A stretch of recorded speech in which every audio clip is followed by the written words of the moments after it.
अनंत कोटी ब्रह्मांड नायक महाराजाधिराज योगीराज परब्रह्म सच्चिदानंद भक्त प्रतिपालक शेगाव निवासी समर्थ सद्गुरू श्री गजानन महाराज की जय. नमस्कार. आपल्या गुरुस्तुती या चॅनलवर सगळ्यांचे स्वागत आहे. आपण आपले काही अनुभव असतील तर ते आम्हाला नक्की कळवा. ते आपण आपल्या चॅनलवर सांगू. तसेच आपल्या चॅनलवर येणाऱ्या व्हिडिओबद्दल तुमच्या प्रतिक्रियासुद्धा कळवा. तुम्ही आम्हाला कमेंट किंवा डिस्क्रिप्शन बॉक्समधल्या ID वर ईमेल करू शकता. आपल्या चॅनलला सबस्क्राईब करा आणि व्हिडिओला लाईक आणि शेअर करा. धन्यवाद. हा अनुभव आहे नागपूर येथून विनोद क्षीरसागर या दादांचा. दादा म्हणतात, चालविसी हाती धरून या. जय गजानन. असं म्हणतात की पैसा आणि ज्ञान यामुळे माणसाचा आत्मविश्वास बळावतो. हे खरं आहे. माझी अशी धारणा आहे की माझ्या बाबतीत एका प्रसंगात गजानन महाराजांनी अशी योजना घडून आणली की माझ्या ज्ञानात भर घालून मला शेगावच्या मार्गावर चालतं केलं. मला आत्मविश्वास प्रदान करून खटकणाऱ्या काही गोष्टीपासून दूर केलं. मी विनोद क्षीरसागर. लहान गावात आयुष्याची बरीच वर्षे घालवली. त्यानंतर नागपूरला पोलीस खात्यात कॉन्स्टेबल म्हणून नोकरी सुरू झाली. लग्न झालं. मी नागपूरला स्थिरावलो. गजानन महाराजांच्या विषयी म्हणाल तर मला फारशी माहिती अशी नव्हती. शेगावचे गजानन बाबा हे ऐकलेलं, यापेक्षा फार जास्त काही नाही. नागपूरजवळ उमररेड तहसीलीत बेला गावाजवळ एक बोरगाव लांबट नावाचं गाव आहे. इथे माझे मोठे बाबा राहतात. मोठे बाबा म्हणजे वडिलांचे मोठे भाऊ, मोठे काका. त्यांना मोठे बाबा म्हणण्याचा प्रघात बरेच ठिकाणी आहे. तर माझे मोठे बाबा आणि मोठी आई शेवंताबाई हे गजानन महाराजांचे भक्त. माझ्या मनात मोठ्या बाबांचं आदराचं स्थान. एकदा दिवाळीत मला वाटलं 2002 अथवा 2003ची ही गोष्ट असावी. मोठे बाबा माझ्या घरी आले. मी आणि माझ्या पत्नीनं त्यांचं यथायोग्य आदर सत्कार केला. ते मला म्हणाले, विनोद, एकदा शेगावला मला गजानन बाबांचं दर्शन करून दे. आपण शेगावला जाऊ. मी त्यांना होकार भरला. जाताना त्यांनी माझ्या बायकोच्या हाती 300 रुपये देऊ केले. शेगावला जाऊ तेव्हा कामात येतील असं बोलले. मोठे बाबा गावाकडे निघून गेले आणि माझ्याकडून त्यांनी दिलेले 300 रुपये घरात खर्च झाले. शेगावला जाण्याचा विचार मागे पडला.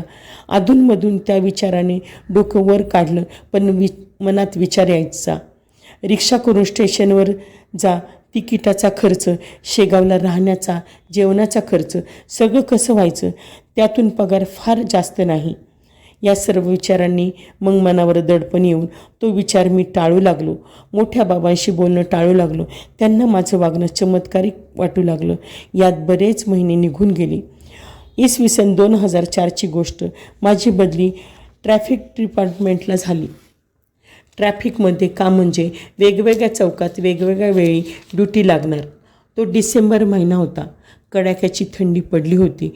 एका रात्री माझी व एका हवालदाराची अशी आम्हा दोघांची ड्युटी छत्रपती चौकात लागली.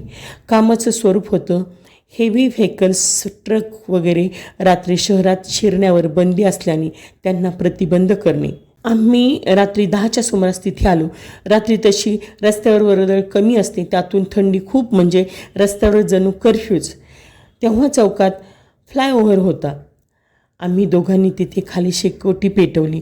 रात्री विरंगुळा म्हणून आणि उत्साह यावं म्हणून एक भांडे आणि चहाचं सामान एकत्र करून ठेवलं. बाजूलाच एक मंगल कार्यालय आहे. आमचं असं ठरलं की रात्री 2 वाजेपर्यंत मी तिथे विश्रांती घेणार. पुढे 2 पासून मी ड्युटी बजावणार आणि हवालदार विश्रांती घेणार. ठरल्याप्रमाणे रात्री 2 वाजता हवालदारांनी मला उठवलं.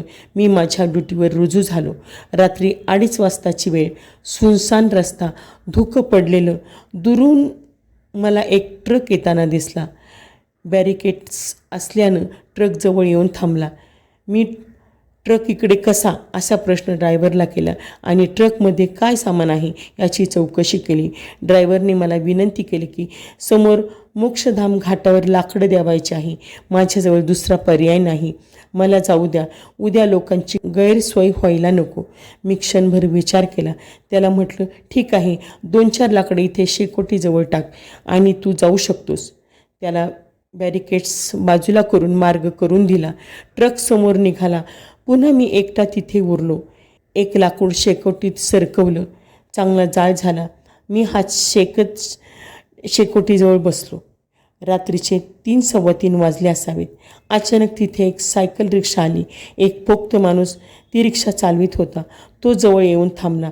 त्याने विचारलं, मी हात शेकू शकतो का? मी त्याला खुणेनेच या म्हटलं. आम्ही हात शेकू लागलो. त्याचं लक्ष चहाच्या सामानाकडे गेलं. त्यानं मला विचारलं, आपण चहा घ्यायचा का? मला काय, त्यामुळे माझा वेळ चांगला जाणार होता. म्हटलं, तुम्ही करणार असाल तर घेऊ. चहा घेत असताना शेकोटीच्या ज्वाळा खाली आल्या म्हणून फुंकर घालण्यासाठी तो रिक्षावाला थोडा वाकला.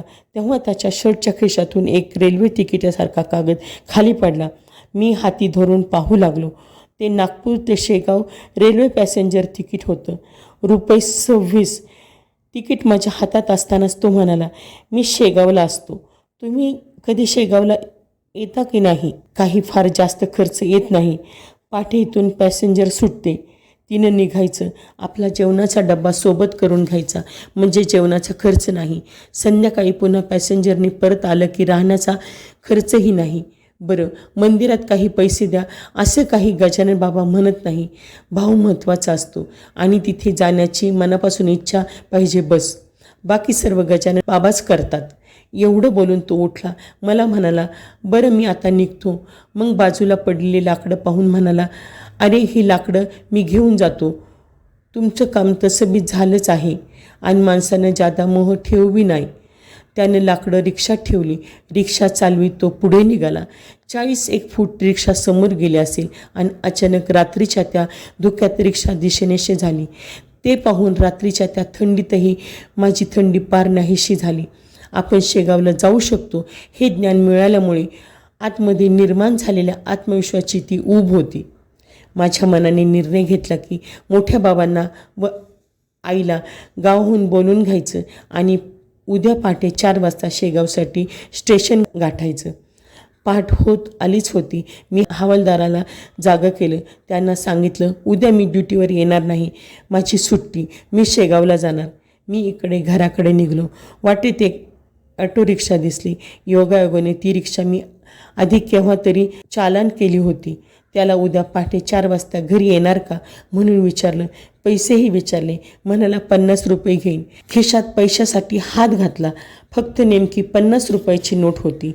महाराजांच्या आशीर्वादामुळे आमची शेगाव यात्रा उत्तम प्रकारे पार पडली. मी मोठ्या बाबांच्या ऋणातून थोडा बाहेर पडलो. पण या सगळ्या प्रकरणात मधल्या काळात नेमकं इन्स्पेक्शन होऊन मी काल नव्हतो ही कुणकुण साहेबांच्या कानावर गेली. साहेबांसमोर माझी पेशी झाली. त्यांना माझा प्रामाणिक हेतू पटला.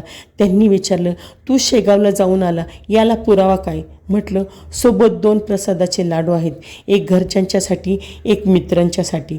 म्हणाले, जा माझ्यासाठी प्रसाद घेऊन ये. मी ठीक आहे म्हणून वळलो. तो तिथे मला गजानन महाराजांचा मोठा फोटो दिसला. ते पाहून अत्यानंदाने बाहेर येऊन स्कूटरच्या डिक्कीतून लाडू घेतला. साहेबांच्या हातावर शेगावचा प्रसाद ठेवला. तेव्हा त्यांनी थोडी मौखिक समज दिली. म्हणाले, यापुढे शेगावला जायचं तर सांगून आणि अनुमती घेऊन जायचं. मी विनम्रपणे उद्गारलो, ठीक आहे. नंतर लगेच उजवा हात छातीशी नेत मान झुकून म्हटलं, श्री गजानन जय गजानन, श्री गजानन जय गजानन, गण गण गणात बोलते, गण गण गणात बोलते.